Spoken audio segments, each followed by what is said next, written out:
Donny and Marie celebrate TV history with Paul Lynde and a bunch of old dudes.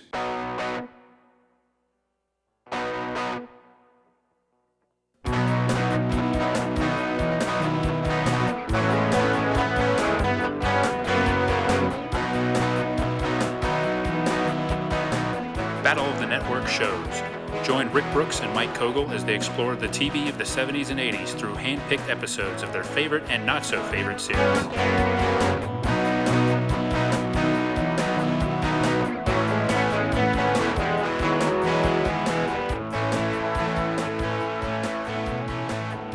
Welcome to Battle of the Network shows. I'm Mike, and I'm a little bit country. And I'm Rick. Hello, everyone. I'm a little bit rock and roll. I don't know if I'm really a little bit country, but it seemed appropriate to say. Yeah, it seemed like the right thing.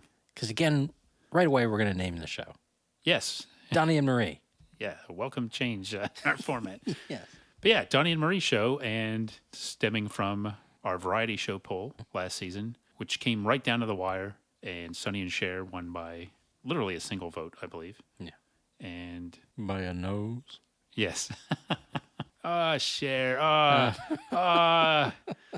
You. But yes, but Donny and Marie were right there, and we decided it might be a fair thing to do to give the people what they want since it was so close and save Donny and Marie for this season. Yeah. And here we are, and yeah, Donny and Marie show. And also, we went through a little period, Lori and I, where we watched a couple of the Osmond Christmas specials, I think, last year, which kind of put them in my mind a little bit too. But back to the world of variety and 1970s variety television this season here. And I remember watching this a little bit. I don't remember much about watching it. I just remember watching it. Like I had remembered, vaguely the Star Wars episode, but other than that, just it being again part of the zeitgeist, if you will. You were plugged into the zeitgeist as a young kid. I remember. Yeah. Yes, I was. Yeah. Very much so.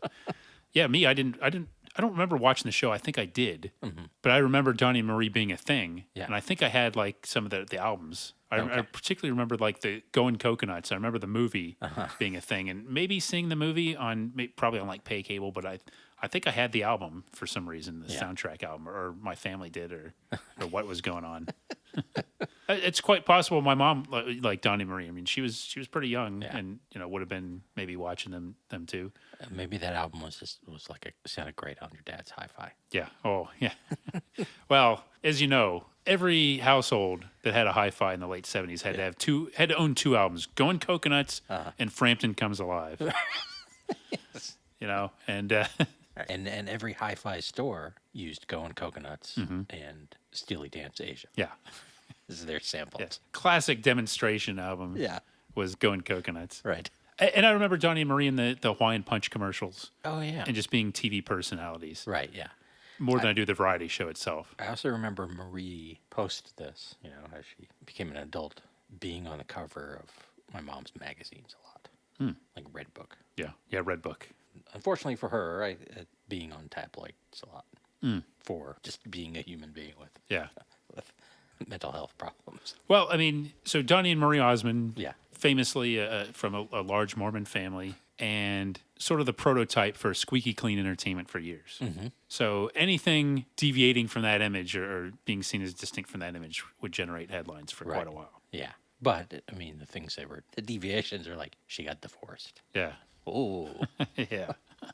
Right. I mean, maybe in Mormon society, but in regulars, it's like, why do we care? Yeah. I could be wrong, but as far as I know, these two are relatively scandal-free. Yeah. Especially considering that people would love to, quote-unquote, expose them or something. Right. And that would be big headlines. But, they seem to have been pretty true to their lives for, all these years.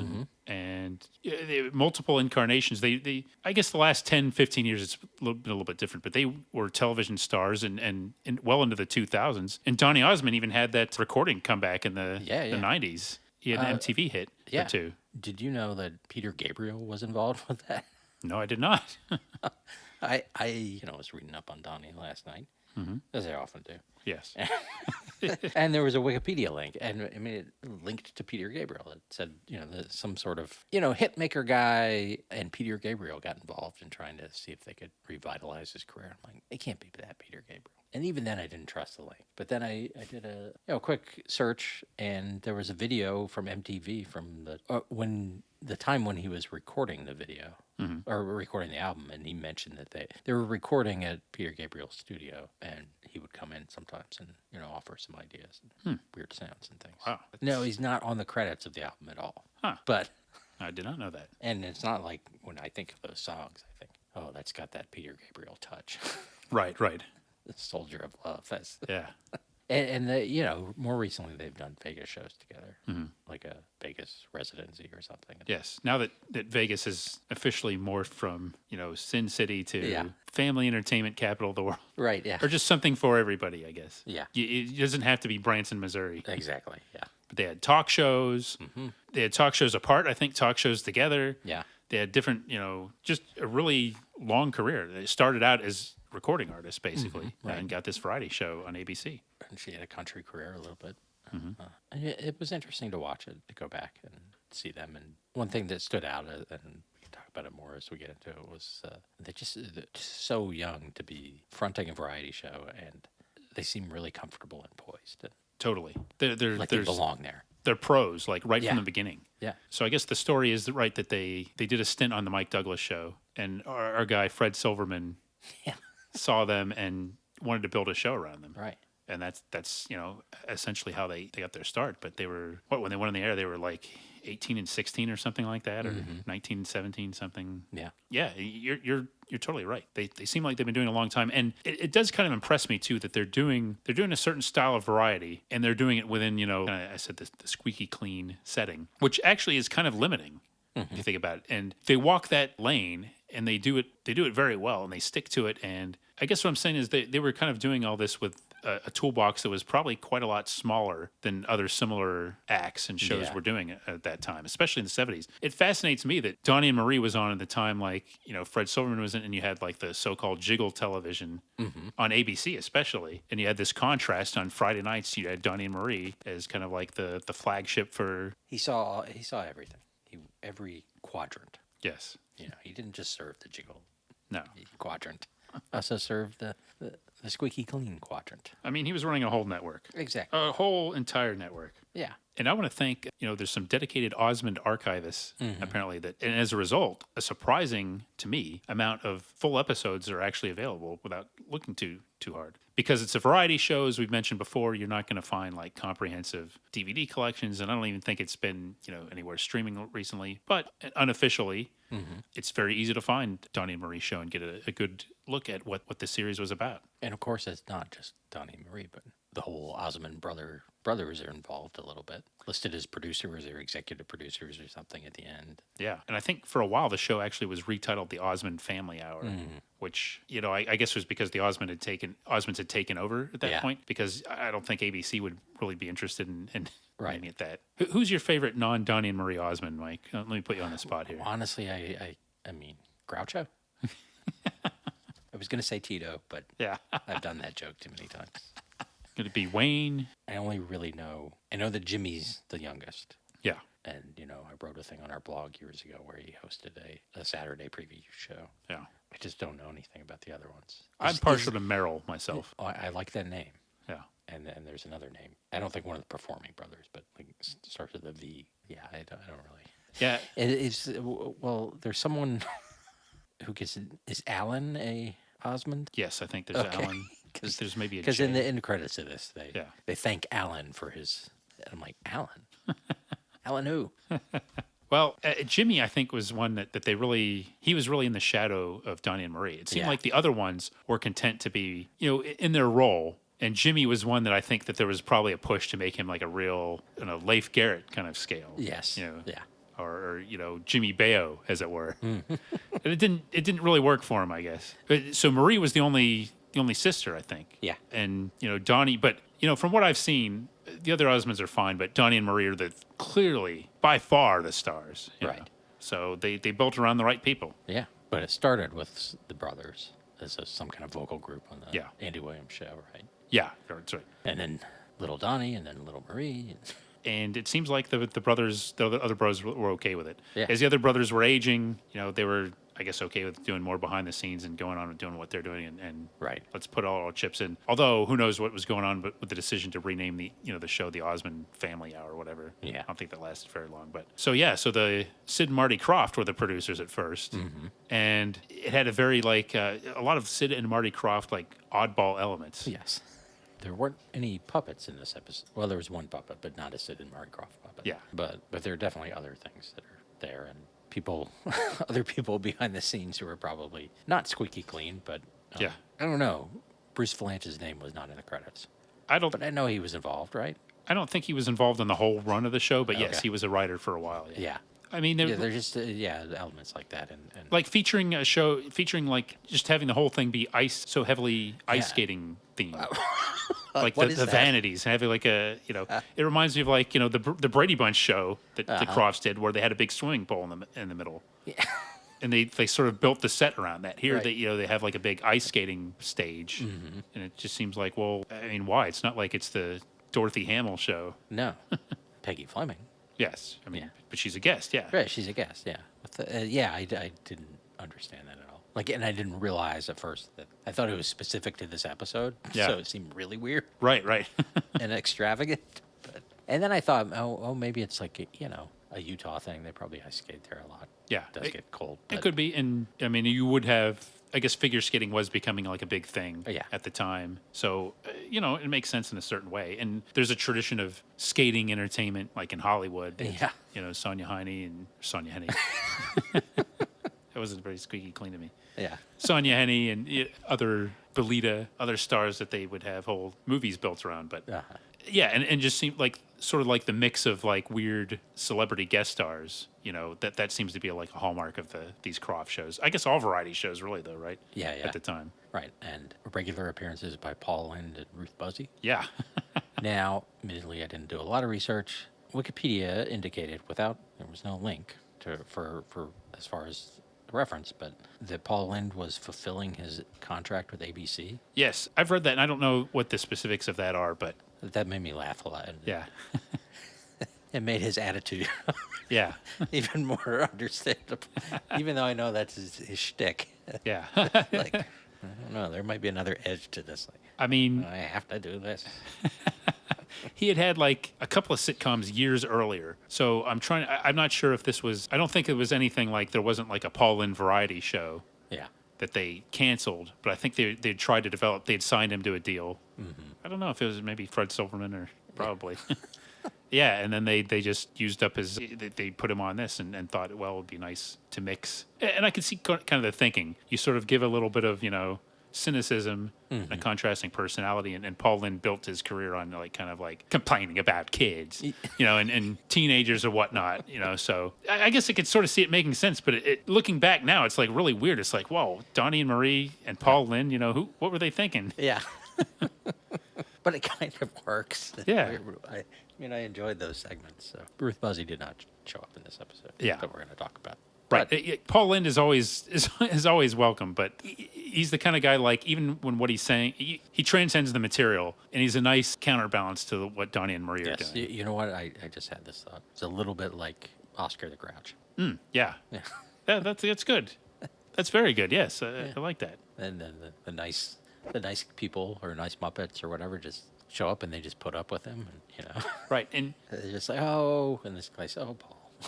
you can have Paul Lynde, make jokes that are a little edgier or just Yeah. or meaner even, or bordering on mean, without having Donny and Marie have to do a lot of that stuff. Right. Because Donny and Marie have the dynamic where they tease each other, Yes. like in a brother-sister way, but they're not really ripping on other people. No. Paul Lynde is there to do a lot of that stuff, especially in this episode. Yeah.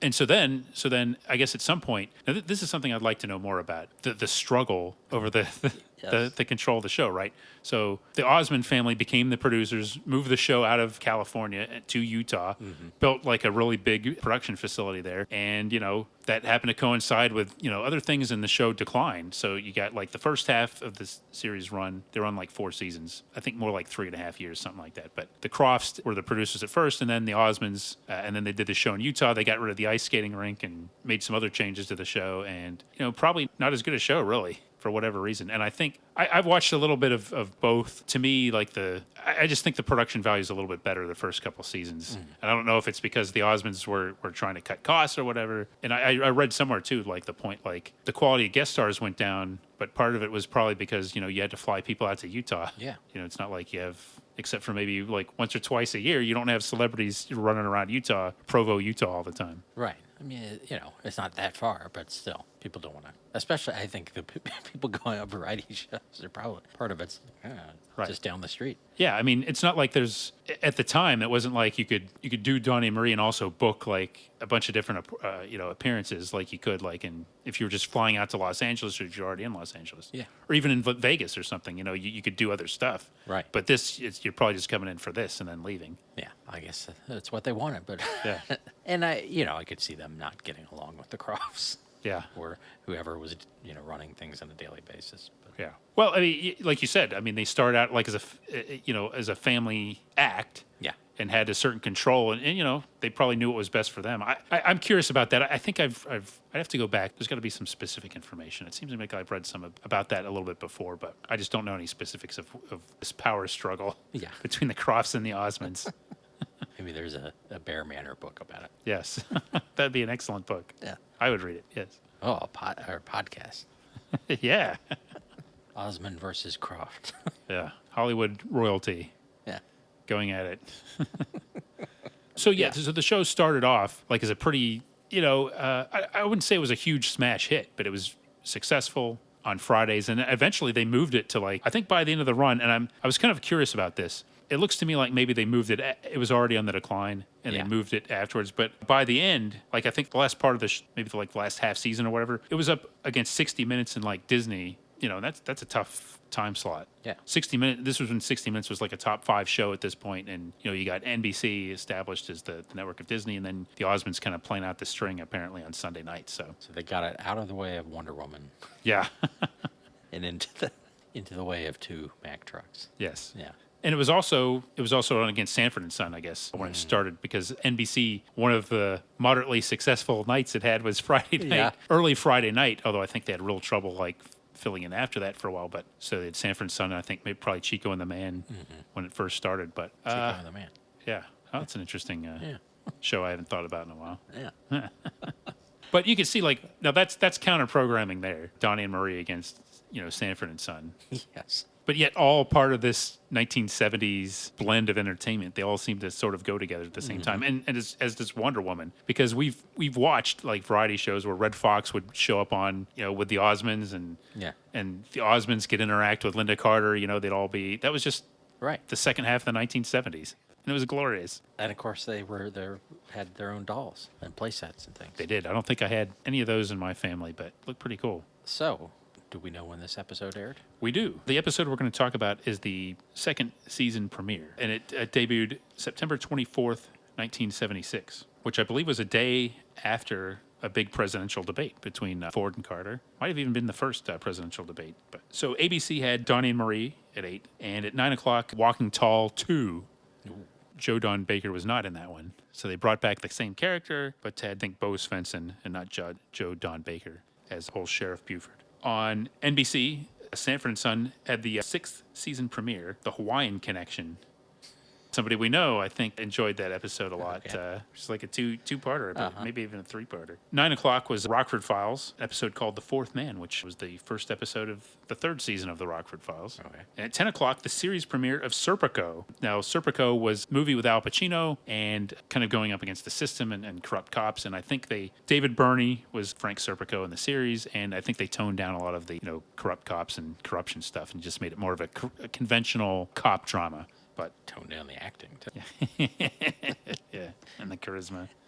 CBS had the second episode of a show called Spencer's Pilots, kind of an action adventure show. Didn't last very long. And then theatrical movie Magnum Force with Clint Eastwood at 9 o'clock. That's a pretty violent Friday between Magnum Force and Walking Tall too. Yeah, you're right about that. Yeah. A lot of cops and guns, and even the Sanford and Son episode has some intrigue and action in it. So yeah, quite an evening. Yeah. Wow. So, as you said, it's a tribute to TV and the second season premiere. And it opens with Donny and Marie performing I Just Want to Celebrate by Rare Earth. I don't really. I mean, I kind of recognize this song, but is it originally a disco song?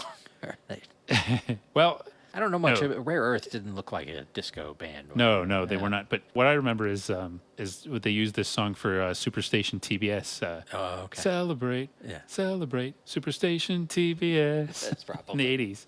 That's probably where. That's the definitive version of that song, in my Yeah. opinion. So and it's got the ice skating, and Peggy Fleming skates with the vanity, the ice vanities, and Yeah, and Peggy now, Fleming was huge Was back this? then. Yeah, was the set? She was the Dorothy Hamill of her day. Yeah. Was the set always patriotic like that? Like I didn't understand that. Like the back was like a bald eagle and Yeah, I don't think a so. shield. Like what does that have to do with anything? I mean, maybe it was just like extending the bicentennial. I don't know. Yeah, I mean, there's some lines about dollar bills or something in that song, but Yeah. other than that, it struck me as odd. There are a lot of sequins also, and then at some point they stop and do some jokes. Donny and Marie do about it being a new season and Marie's new haircut, which Donny doesn't really notice, and when he does, he says it looks like Mo. Yeah. Yeah. And she punches him in the stomach. She doesn't. And like Donnie in this monologue, he's a little bit more. I don't know. He's a little bit more teasing than he is in Yeah. other ones. But Donnie does something very well. I think. Like he sort of plays the Sonny Bono. For lack of a better word, and plays the butt of the joke a lot, and that's good. I mean, he comes off as being a good sport. Like you can tell that he's being a clown on purpose, but he does it very well. He can do a lot of this stuff and basically like take the punchlines and give room for Marie to like kind of like be the smart one, basically. Yeah. And I think he's really good at that. Yeah, and I think, again, when we already talked about their poise and everything, they have some of the same kind of, just that sort of relaxed chemistry that Sonny and Cher had, I think. That they kind of laugh at the jokes. Right. The other thing I noticed, and I hope this comes across right, I mean, their faces reminded me of cartoon characters in a good way. Like, I mean, I think that's part of the appeal, probably, especially for kids. Because, their faces are kind of round and they have big eyes and their big smiles and everything. But, Right. The teeth. Yes, is like the big teeth. the big thing in the Yes. Osmond's teeth. But like her, Maria especially, like occasionally she does a face, like opens her eyes wide and almost look like, I don't know, like a Dante DeCarlo drawing or something. It was really cool. I liked it. But Yeah, that's a good point. yeah, I mean, there's the stereotype of like celebrities having like big heads. yes, But you've hit on something that it's very expressive and like I see what you're saying with that. Yeah. That's probably was a big part of their appeal. So I mean, I don't know if the jokes are that good in this monologue or whatever you call it, but they sell them. I think that throughout the show they're good at selling the material. I agree with 100%. And people seem to like that brother sister dynamic they had worked very well for them. And Yeah. Probably I don't know what their interactions were, but you could see them like just kind of teasing each other, and it does take a lot of the edge off it. Right. Now, did this song began with them, like, because it starts kind of slow, right? The The celebration. Didn't it Just want to celebrate. and they're like standing in profile of each other. Yeah. It's like weird. Yeah. Yeah. Just had a memory. I'm like, I didn't watch 2 episodes. Why am I remembering that? And then that leads to a sketch that Marie walks over to Donnie's dressing room, and apparently it's been remodeled. And then while they're talking, all these people pile in: air conditioner repair guy, photographer, wardrobe, hair, Makeup. something else. One of the Osmond brothers with a big upright bass. That's right. There's a woman comes in. I forget what she was doing. Some aggressive woman. Yeah, Jimmy is in there at some point on a bike, I think. That's right, yeah. And someone delivers flowers, and the phone's ringing, and cleaning woman comes in and is vacuuming, and she ends up blowing makeup powder into Donnie's face, and then everyone falls out. Yes. Or before everyone falls out, we're outside, and Marie's out there, although she's also inside, but dressed up as Harpo Marx. Because, of course, this is a nod to Night at the Opera, right? Yes. The Yes. famous stateroom scene. Yeah. Yeah. This is kind of cool. And I thought it was interesting a couple of times. They were doing something different. I'm not sure if it was really that effective, but they switched to a couple of overhead shots to kind of show like the chaos in the room and stuff. This was very crofty. Yeah. I mean, I just think of them as their stuff as being chaotic. Yeah. Yeah. I thought this was well done. I like this. This is maybe one of my favorite bits in the show, actually. I mean, you can't go wrong with a good stateroom scene. No. And yeah, they got the chaotic and claustrophobic feel of it across pretty well. And credit to the writing or whatever, but like Donnie never loses his cool. No. He just keeps it, come in. Right, come in. right. Yeah, and making a few jokes every now and then. Yeah. Like when Jimmy Osmond comes in with the bicycle, he says, next time you should get a unicycle or something That's like right, that. yeah. I thought that was a pretty good line. No. And then that leads to a short bit of them with Art Linkletter. The great Art Linkletter. Yes, doing Kids Say the Darndest Thing Yeah. with two almost adults. Yes. But he never breaks character. No. He gives them he gives them tickets to a TV museum, which is the setup for the narrative arc of the Yes, show. he doesn't break character, but there's this thing where they leave the shot on him a little bit too long, and he's sort of like looking, I don't know, it's a little awkward at the end of that shot. He's sort of like, I don't know, like looking off stage or something, or it's just weird. I guess he's just soaking in the adulation of the crowd. Right. You know, that loved people are funny and Yes. kids say the darndest things. Is there a crowd? Other than the bit in the middle, I don't know if there is an audience. Probably for most of this, that they Yeah.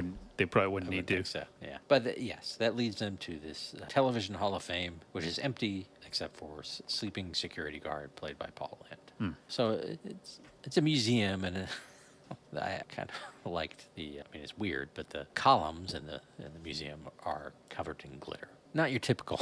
No. I mean, it's very they have a stock footage photo of it outside, and it is all very like what you would think of a kind of formal museum, Right, but you don't except see for the glitter. a lot of glitter at the Smithsonian, No, not yet. except maybe in some of the first ladies' gowns, maybe. Oh yeah, of course. He starts showing them around, so he's also sort of a docent. So there's like an old TV which is very small, and he's something about when the TVs were small and the shows were big, not like now. Yeah, and it's the other way around. Yeah.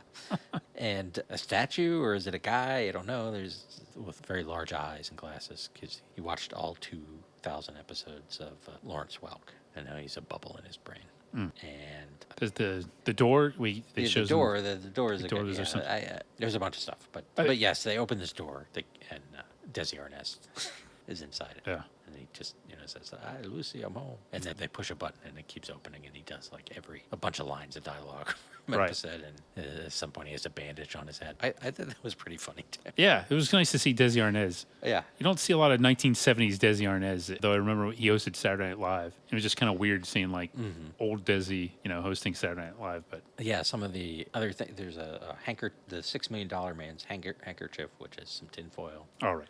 There's a 5-year deodorant pad. Oh yeah, It's a pillow. It's like a giant pillow. Yeah. And I forget what they ask. They ask if it's something else. They Yes. assume it. Maybe they just say, "Is it That's a a pillow?" pillow, yeah. Yeah. Okay. Yeah. They could have said, "Is it like?" Well, I was going to say, "Is it Frank Cannon's pillow?" But Paul Lynde makes a Cannon joke later on. I think. Yes. So I guess they couldn't use that right there. And they open the door to room 222, which, of course, Paul Lynde doesn't want to have to deal with Karen Valentine and all those kids. Yeah. And Robert Hedges from Welcome Back, Kotter steps out. Yeah. It's a warm welcome. Yes. It's like, ooh, right. Yeah, good to see Rob Hedges. Yeah. He's been transferred Yeah. to room 222.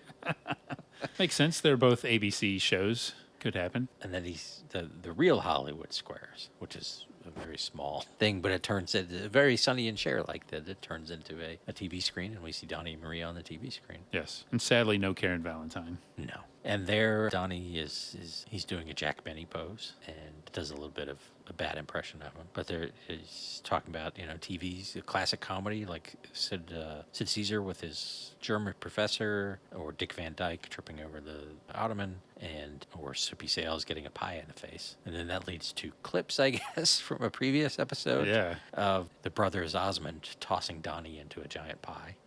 Which Marie thinks is hysterical, and then they have an outtake where they throw her in there too. Yeah, that was kind of interesting showing that outtake. Yeah. Because she was clearly not costumed. Right. But now talk about cost saving. Instead of like doing some new bit, they just showed a previous one from another episode. That was Right. kind of weird. They had the setup right there to do a pie in the face, and they didn't do it. Right. And after that, they do the middle segment, the Little Bit Country, Little Bit Rock and Roll segment, where they sing a medley of TV themes in those styles. Yeah. Marie starts with a countrified Love Is All Around from the Mary Tyler Moore Show. Yeah, I like that. Yeah, that was nice. Donny does the Happy Days theme song. Not really any change there. No. Pretty straight interpretation. I think so, yeah. Some of the lyrics might have been changed a little bit, I thought. But yeah, it was pretty straightforward. Marie does a countrified Welcome Back Kotter song, and Donny starts the Laverne and Shirley song, and he goes into the crowd and Marie's sitting in the crowd. Yeah. And then she picks up the song on stage, and then it becomes a duet, and the two, because they each had a little band, and everyone combines. This is the second time this episode that Marie Osmond has demonstrated the ability to break through space and time barriers. I think there was a thing. I think she went in the audience, and Donnie was sitting there too. But yeah, I think maybe you're right. But we may have underestimated the the powers of the Osmonds. Right. And then it ends with them reprising the Little Bit Country thing, right? Yeah, so three, Mary Tyler Moore is kind of the outlier, and then you have like three popular ABC shows that would be clearly aimed at the same kind of younger audience of Donny and Marie. So not a lot of surprises there, but a pretty effective segment, I guess. And then there's a little bumper going to presumably commercial where Alan Osmond says that the show gives you your minimum daily requirement of cute. I would think it'd be your maximum. Yeah, I think you're right. Yeah, and then we're back at the Hall of Fame, and there's the wardrobe display, including Columbo's coat, and as you mentioned, there's a Cannon joke. They keep it wrinkly by having Cannon come in and sit on it every week. Yeah, oof, tough but fair. There's like an empty wardrobe rack. It's the wardrobe from Naked City, and there's some dresses, and I had a feeling where this might go based on having known who some of the guest stars were. Mm-hmm. But there's three dresses there. Marie guesses and they're supposed to be from a decade of TV. So she guesses Loretta Young, Dinah Shore, and Cher. Mm-hmm. And no, they're Milton Berle, Flip Wilson, and Klinger. Corporal Klinger from MASH. That was I laughed at that. I wasn't expecting that. I wasn't expecting that particular joke at that point. I agree with you based on the guest stars. I knew where it was going, but I enjoyed that. And then he holds up like clown shoes, right, to one of the dresses and talks about it being Milton Berle's ensemble. And then Uncle Milty comes out. And showstopper. Yes, and his whole that he's got dignity and stuff, and then he does a bunch of undignified stuff. Mm-hmm. And kind of does a little. Does a little interaction where he's kind of like being the fast talking Hollywood vet, and Donnie just kind of stays out of his way, right, and indulges him, yeah, which is probably the best thing for everybody. I think so. This is the second appearance of Milton Berle on the podcast, right? Because he was in the Chips. The third appearance. Oh, really? So was he at the Chips, roast? The Boulder episode? Yeah, that's right. Oh, good call, yes. Milton Berle in the Three Timers Club. Yes, someone else in this show will be in the Three Timers Club, I believe. I have to remember who it is. Then, Donnie and Marie start bickering, and he tells them to stop and make up, and Marie asks him to say it again. He says, stop and make up, and she whacks him with a giant powder puff. Yeah. And he stumbles off. Does some shtick. He turns it. Yes, he does shtick. That's perfectly said. Yes, but her joy in hitting him with that is palpable. Yeah, I think you're right. I think a lot of people would have liked to have been in that spot. And they move on, and there's somebody polishing a saddle, and Paul Lynde is all upset about that. It's a museum piece, right? But it's Lorne Greene polishing the saddle he rode on Bonanza. There should be a Lorne Greene exemption. Yes. Pretty much anything in a museum should be fair game for Lorne Greene. Yeah. Like he should be able to, use flash photography, touch things that aren't supposed to be touched. Yeah. Whatever he wants, I say let him. Did he seem a little menacing in this? Yes, I believe he was kind of using his stature he was not shy about... Towards Paul Lynde. Yes. I think so. There's some sheet music on the wall. It's the theme song from the Arthur Godfrey show. So Marie sings a little bit of it, and then Arthur Godfrey walks out with the ukulele. Yeah. And there's a blast from the past. He's old school TV for sure. And they sing some old timey song with him. That was nice. It was just a nice little moment. And then there's an Emmy, which leads to Emmy ice skating. Yeah, this was a weird segment. What was your take on this one, Mike? That if I'd been watching this as a kid, I just would have been agonizing about how long it was. Yeah. Even though it's really not that long. I guess there was some artistic intent to this. Yeah. But it was like trying to showcase the beauty of the Emmy Award itself. Yes. As opposed to like the institution or the people that win the Emmys. Right, and the skaters were kind of dressed up as the Emmy lady and holding the things. Yeah. And there were a few like photographs of. Was one of them Fred Astaire? Yes, Fred Astaire was like the first one. Yeah, why Fred Astaire? Apparently holding an Emmy. Yeah. But it's like, he's not really associated with. I mean, he Jack wouldn't even Benny. be on Battlestar Galactica for another year or two. Yeah, I know. And he certainly didn't win an Emmy for that. I mean, he won he did had a couple of very successful variety specials. Yeah. Years before this. Right. But like you said, you're not when you think of the TV greats. Yeah, that was a really bizarre choice. Like Lucy and Jack Benny. Yeah. Of course. Giants of the medium. Yeah. Yeah, that was very odd, especially to lead with that. I don't know. It was like they didn't have enough pictures of people holding Emmys. I guess back in the day, the notorious tight-fisted Emmy library wasn't giving away their material, so they had to go to, Getty Images or UPI. UPI. And donated that picture of Fred Astaire holding an Emmy. But the whole thing also is shot very like gauzy. Yes. And it doesn't even fill the whole frame. No. Like they're watching it on TV or something. It's bizarre. It didn't work for me. I thought this segment it came off as filler. Yeah, I guess those they just loved ice skating. Yeah. We got all these ice skaters. They got to earn their pay. Right. We got our ice skating choreographer. She's got to earn her pay.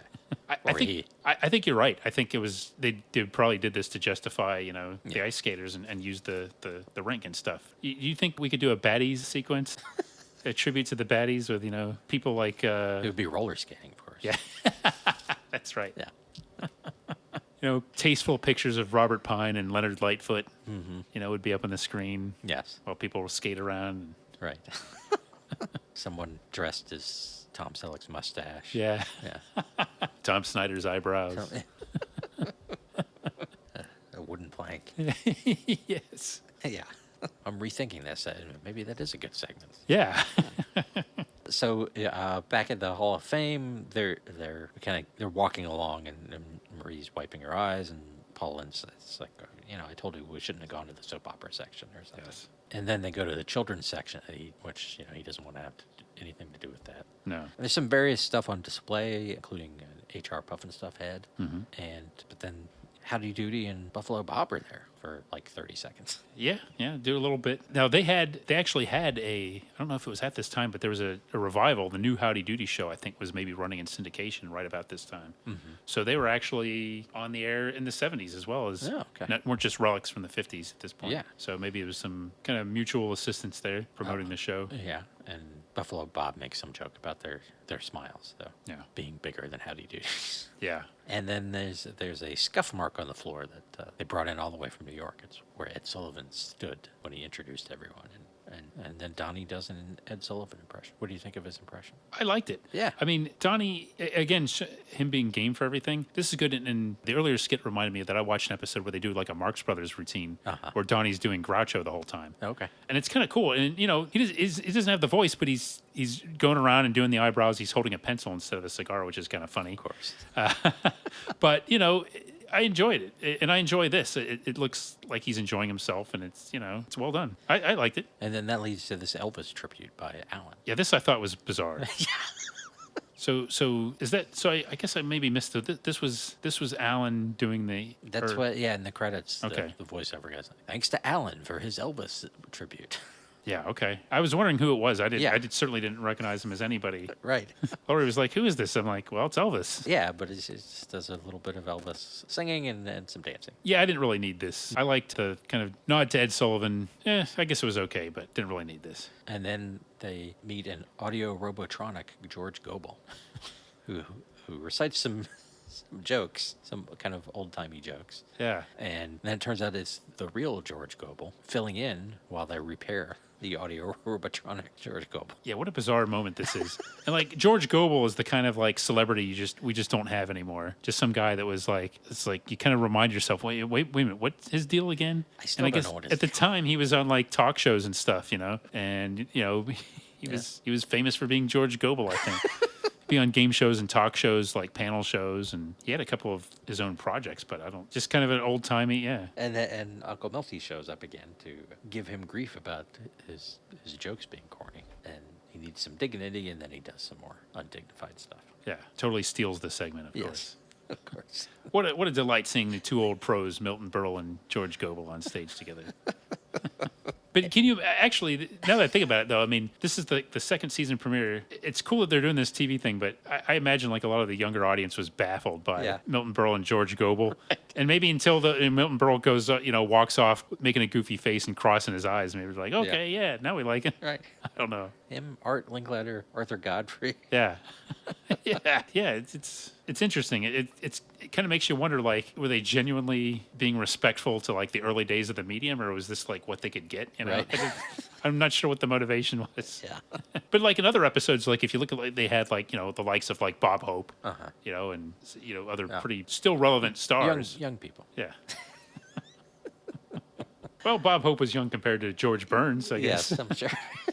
And then they get to the end, which is a laughing door, I think.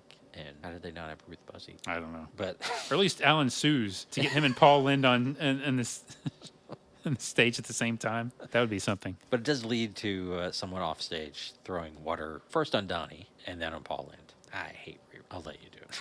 No, Like, I hate reruns.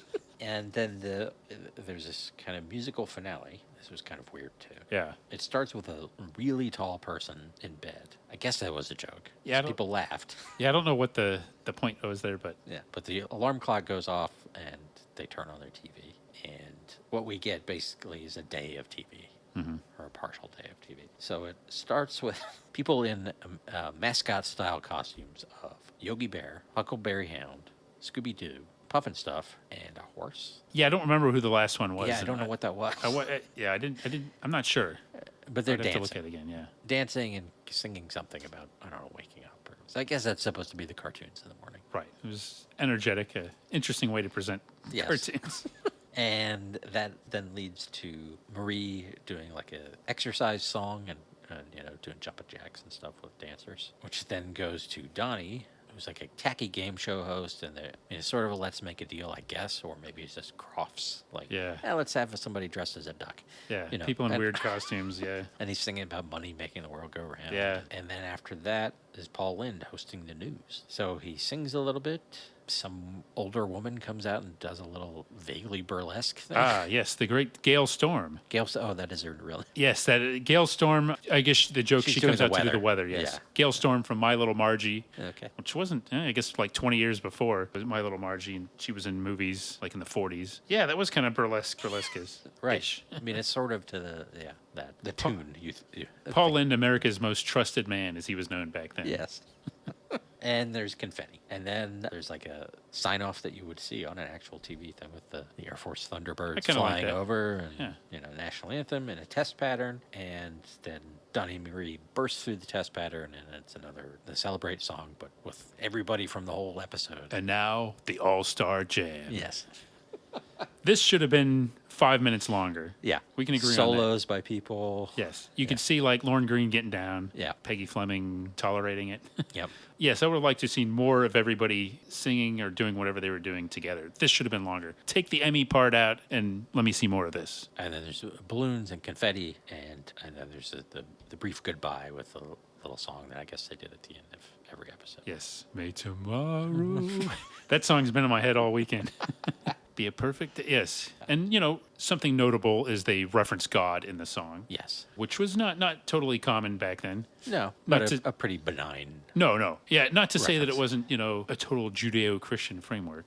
Yeah. But, there was standards and practices. You wouldn't do that a lot. But the Osmonds, they did it. You're right. It wasn't, I don't want to make it sound like it was a huge thing, but it was just like a nice little way to end the show. And that was their patented closer. And yeah, it was pretty cool. And I think they had George Fenneman doing the voiceover, I think, at the end from You Bet Your Life with Groucho, which is a nice little touch. Yeah. So very interesting blend of Donny and Marie and like this just sort of like possibly croftish weirdness. Yes. Some of the decisions and people selected, but I enjoyed it. I was surprised how much I enjoyed it. I like the fact that they had that through line. Yeah. And, not all the gags worked, but they had these like gags with the exhibits and stuff, so little bits of business. To me, that really gave something to the show rather than having like some unrelated sketches. Because as I've watching these Donny and Marie's, the sketches comedy is the weakest part of the show by far. I would have preferred more music. Mm-hmm. One, because I could have taken fewer notes. But no, you have musical performers. Why was so much of it given over to this Hall of Fame thing? Yeah. Even though I enjoyed a lot of that, I still would have kind of preferred. Kind of like Sonny and Cher. It's like, I don't really want to watch you do comedy. Well, I mean, I think they were better at the comedy.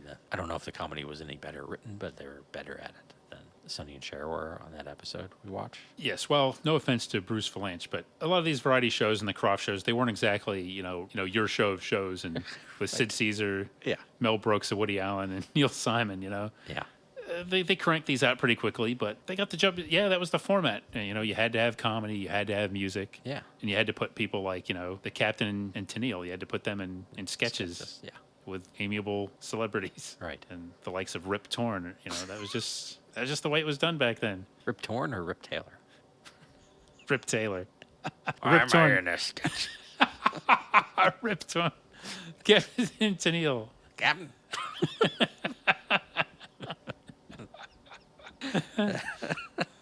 That probably wouldn't have ended well. Somebody would have brandished a knife. Yes. The show would have had to go on hiatus. All right. Tonight on the Captain and Tennille, Rip Torn, Tony Randall, and Pearl Bailey. Yeah, when Rip Torn would fire confetti out of a real gun. Yeah, that was a good joke on everybody. Yeah. Yes. Well, yeah, Donny and Marie. What a show. Yeah.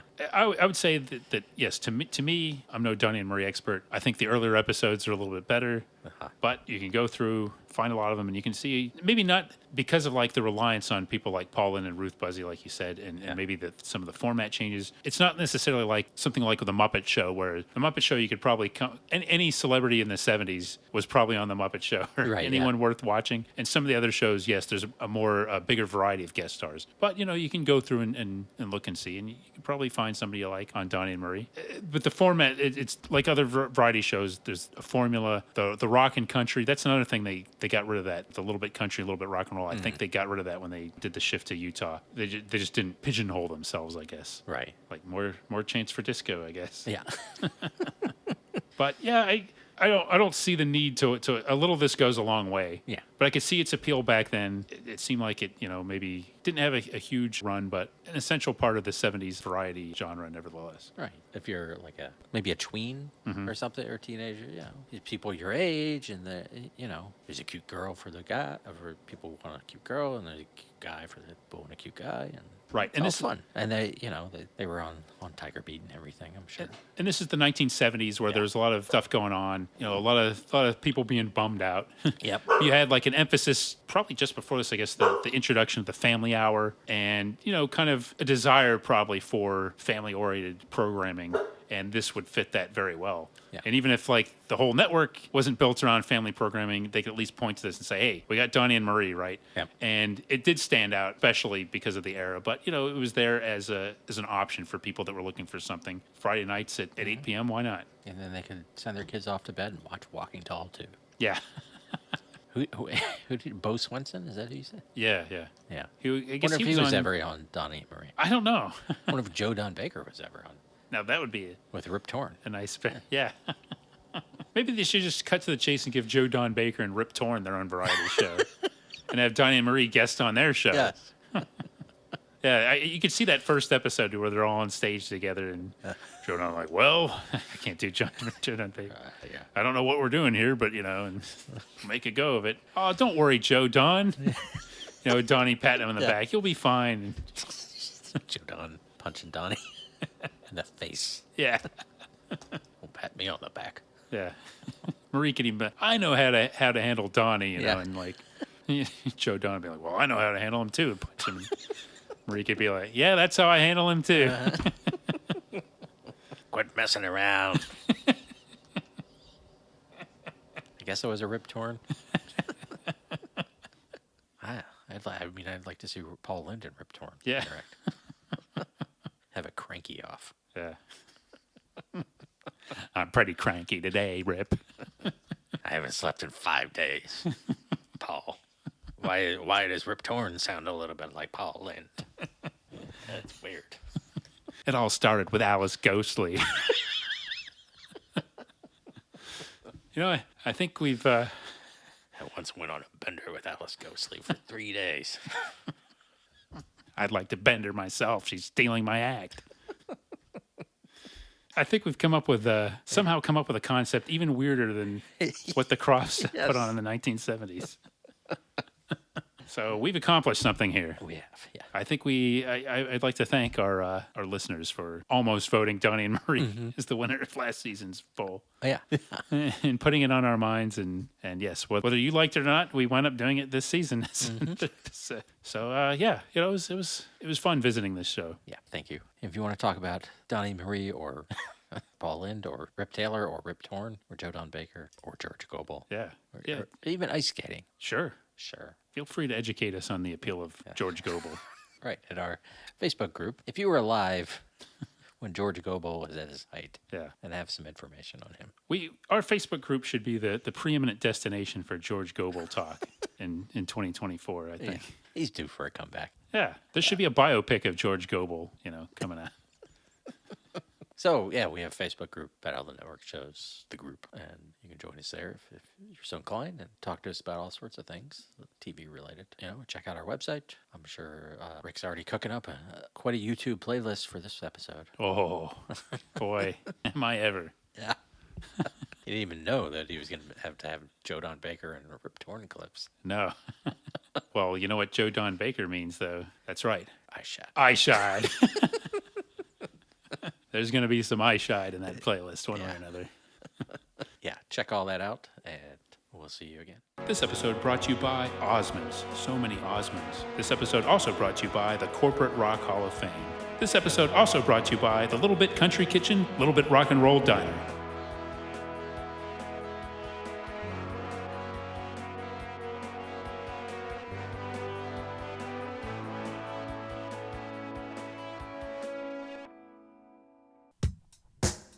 Join us next time for another exciting episode of Battle of the Network Shows.